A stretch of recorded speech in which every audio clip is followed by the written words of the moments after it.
Gaur abian jartzen dugun, ofizialki abian jartzen dugun ikasturte honetan, berrikuntzarik nagusiena, eskaintza aldetik berrikuntzak izatea baino, nik uste dut aurtengo ikasturtea bai dela gure etorkizuneko eskaintzaren oinarriak pixka jartzeko ikasturtea. Eta gero era berean, etorkizunerako titulo berriak aztertzen, prestatzen eta diseinatzen gabiltz. 2000 urtean Mendeberri proiektua abian ipini genuenetik,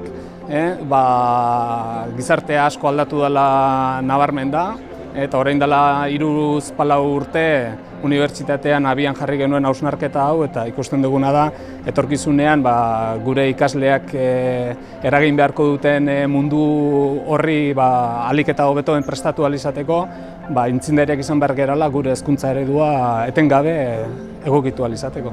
Nabarmentzekoa da aurtengo ikasturtean jarriko ditugula lehenengo aldiz 15 titulazio dual izendapenarekin.